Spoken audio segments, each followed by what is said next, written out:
The boardroom air hung thick with a scent of polished mahogany and stale coffee, the kind that clings to your throat like regret. I stood at the head of the table, my fingers gripping the edges of the presentation clicker until my knuckles whitened, as if it could anchor me against the storm I didn't see coming. "Ladies and gentlemen," I began, my voice steady despite the pulse hammering in my temples, "this merger isn't just numbers, it's the future of Vanguard Industries." But then Richard, my husband of 12 years, the man who'd whispered promises of forever into my ear under starlit skies, cleared his throat from his seat at the far end. His eyes, those same hazel eyes I'd once drowned in, flicked away from mine as the chairman, Harold Voss, interrupted with a wave of his liver-spotted hand. "Ms. Harlan, excuse me, Mrs. Harlan," Voss said, his tone dripping with false courtesy. "We've decided to pivot. Effective immediately, your role as CEO is redundant." The words landed like a gut punch, sucking the oxygen from the room. I blinked, the fluorescent lights buzzing overhead like angry hornets. Redundant. I'd built this company from a garage startup to a multimillion-dollar empire, sacrificing sleep, friendships, even the child we'd talked about but never had because the timing wasn't right. And there was Richard, my supposed partner, watching silently as they stripped me of my seat. Literally, as Voss gestured for me to step aside so his nephew, that smug 20-something with a Harvard degree and zero spine, could slide into my chair. Humiliation burned through me, hot and acrid like bile rising in my throat. The room spun in slow motion. The rustle of papers, the averted gazes of board members I'd mentored, the faint click of Voss's gold pen as he signed my demotion papers. Richard's face remained impassive, but I caught the flicker. A micro-twitch at the corner of his mouth, not guilt but satisfaction. Betrayal sliced deeper than any knife, carving out pieces of my heart I'd thought were his forever. How long had he known? How many late-night meetings with Voss had sealed this deal? I forced a smile, brittle as cracked glass, and murmured, "I understand. Thank you for the opportunity." Then I walked away, my heels echoing like gunshots down the marble hallway, each step a vow forming in the wreckage of my soul. I would destroy him. Completely. Back in our penthouse that evening, the city lights twinkled mockingly through floor-to-ceiling windows, casting long shadows across the minimalist decor we'd chosen together.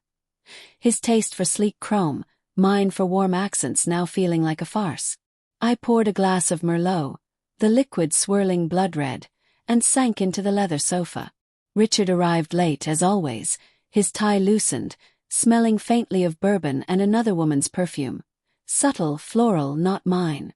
"Elena," he said, dropping his briefcase with a thud that reverberated through the silence. "We need to talk." "Do we?" I replied, my voice even though inside, rage coiled like a serpent ready to strike. Heartbreak warred with fury. Part of me wanted to scream, to claw at his chest until he bled the truth. But denial whispered lies. Maybe it's a misunderstanding. Maybe he's protecting me. Well, I'd seen the emails weeks ago, dismissed as paranoia. The ones where he called me over-ambitious, suggested Voss rein her in. Obsession took root then, a dark seed blooming into resentment. I sipped my wine, tasting ash. He paced, avoiding my eyes. The board. It was out of my hands. Voss thinks fresh blood will attract investors. Liar. His promotion to my position was announced in the same breath as my ousting. "You could have fought for me," I said softly, the words laced with suppressed rage. He stopped, finally meeting my gaze, and there it was. Guilt, fleeting but drowned in self-justification. "Elena, you've been distant. Work consumed you. Us." The hypocrisy ignited a fire in my veins. I'd supported his climbs, forgiven his affairs. Yes, plural, I'd known but buried it, all for the illusion of partnership. That night, as he slept soundly beside me, his snores a rhythmic betrayal, my mind raced through fantasies of justice. I imagined confronting him publicly, exposing his embezzlement, the subtle fund shifts I'd uncovered in company ledgers, small enough to overlook but damning. Or simpler, divorce papers laced with evidence of infidelity, leaving him penniless. But doubt crept in, cold and insidious. Was I the villain here? Had my ambition driven him away? Moral conflict gnawed at me. Revenge felt intoxicating yet poisonous. I slipped out of bed, the carpet soft under my bare feet, and padded to my home office. The computer screen glowed blue in the darkness, illuminating files I'd duplicated months ago. Insurance, I'd called it. Now it was ammunition. Over the next days, suspense built like storm clouds gathering. I played the dutiful wife, cooking his favorite meals, roast chicken with rosemary, the herb's sharp scent masking my bitterness. "How was your first day in the big chair?" I asked over dinner, my smile practiced, hiding the knot of humiliation twisting my gut. He hesitated, fork midway to his mouth. "Challenging, but exciting." His words were natural, revealing nothing overt, but tension hummed between us, unspoken accusations thickening the air. I nodded, inwardly cataloguing his tells, the way his left eye twitched when lying, a habit from our early days. At night, alone in the guest room I'd claimed insomnia, resentment festered into obsession. I pored over financial records, the click of my mouse echoing in the quiet hours. Sensory details assaulted me. The cool glass of the window against my forehead as I stared at the skyline, the distant honk of taxis like mocking laughter. Guilt flickered. Destroying him meant destroying parts of myself, the life we'd built. But cold resolve hardened. He'd watched them humiliate me, stripped of dignity in front of colleagues I'd respected. No, he deserved this. Subtle hints of vengeance emerged slowly. I started with small acts, forwarding anonymous tips to auditors about irregularities in Vanguard's books, using a burner email. Nothing traceable, just enough to plant seeds. At a company gala, the chandeliers glittering like false stars, I overheard Voss praising Richard. Smart move sidelining her. My husband's laugh, rich and unburdened, fueled my fire. I approached them, champagne flute in hand, the bubbles fizzing like my simmering rage. "To new beginnings," I toasted, my voice honeyed. Richard's eyes narrowed slightly, suspicion, or imagination. Inner conflict raged as I planned deeper. Fantasies evolved. Not just financial ruin but emotional. I'd befriend his mistress. Yes, I'd identified her, a junior exec named Lila, with her cascade of auburn hair and ambitious glint. Doubt assailed me during quiet moments. Was this obsession consuming me? Fear whispered of consequences. Jail, isolation. But heartbreak won out, layered with resentment. I journaled my thoughts, the pen scratching paper like claws on skin. He took my power, I'll take his soul. Weeks blurred into a slow burn. I maintained the facade, our dialogues laced with manipulation. "Darling, you seem stressed," I'd say, massaging his shoulders, feeling the tension in his muscles, guilt manifesting physically. He confided snippets. "The board's pushing for audits." I feigned concern, inwardly thrilled as tension heightened. One evening, rain lashing the windows like tears, he snapped. "Why are you so calm? Aren't you angry?" Suppressed rage bubbled in his voice, revealing cracks. "I've accepted it," I lied, my heart pounding. Moral grayness enveloped me. Was revenge justice or madness? The turning point came subtly. Digging deeper, I uncovered his hidden motive. Not just ambition but fear. Emails revealed Voss blackmailing him over an old affair. Ironic, given his current one. Layered complexity hit me. He wasn't a cartoon villain, but a coward morally compromised like me. Yet it didn't absolve him. As part one crested, suspense peaked. I'd set the first trap, a forged document implicating him in fraud, planted in Voss's inbox. Walking away from our life felt imminent, but destruction. It was just beginning. The city awoke to a scandal that rippled through headlines like wildfire through dry brush.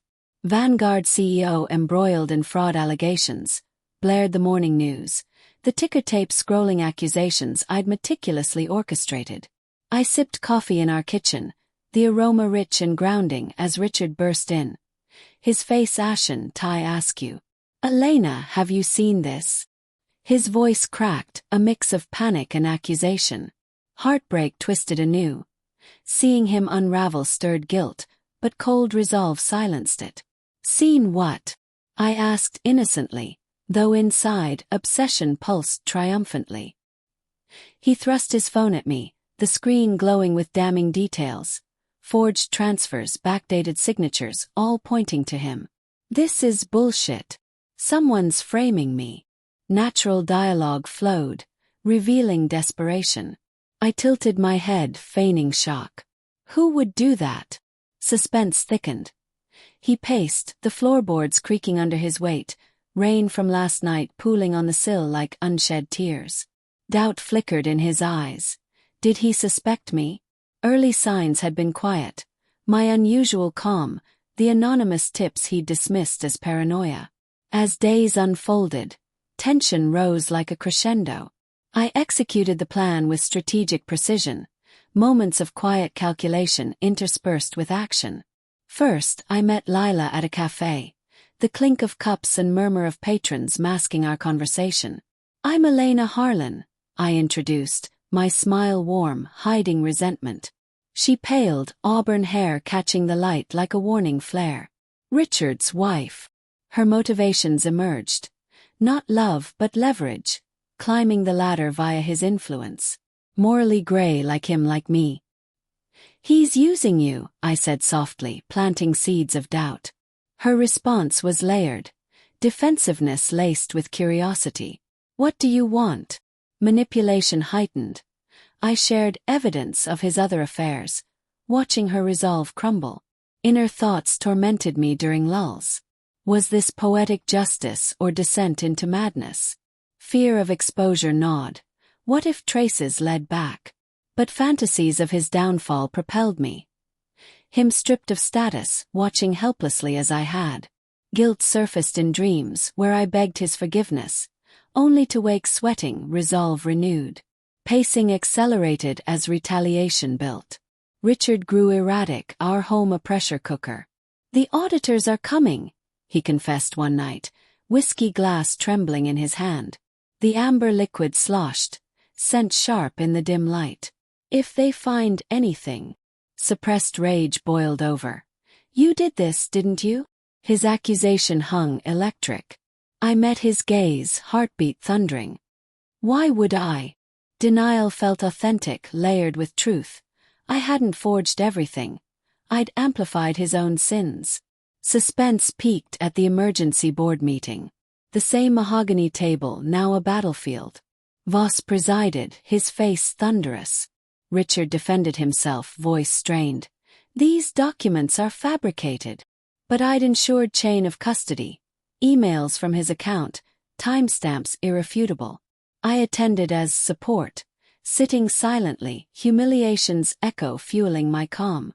As evidence mounted, his eyes met mine. Betrayal mirrored, a shocking role reversal. Moral conflict surged. Destroying him meant acknowledging my darkness. The twist unfurled unexpectedly. Lila testified anonymously, her voice disguised over speakerphone. He confided plans to oust his wife for personal gain. Richard's face crumpled, heartbreak raw. But then the payoff. Auditors uncovered more. His embezzlement, yes, but also Voss's complicity. My broader net ensnared them both. Voss blustered. "This is outrageous." Chaos erupted, shouts echoing like thunder. In the aftermath, Richard confronted me privately, the penthouse shadows lengthening. "How could you?" His whisper held resentment, obsession's mirror. I confessed calmly. "You watched them strip me. I walked away and destroyed you." Poetic justice landed, but with consequences. His ruin exposed my role subtly. Police investigated, but evidence pointed elsewhere. My careful planning. The emotional twist. As he left, bags packed, guilt overwhelmed me. Revenge tasted hollow. Heartbreak lingered. Yet, in the quiet, resolve transformed into rebirth. I reclaimed Vanguard not as CEO but owner, buying shares amid the fallout.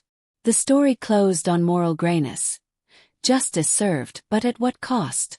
Unexpected freedom bloomed, layered with regret, a psychologically resonant end.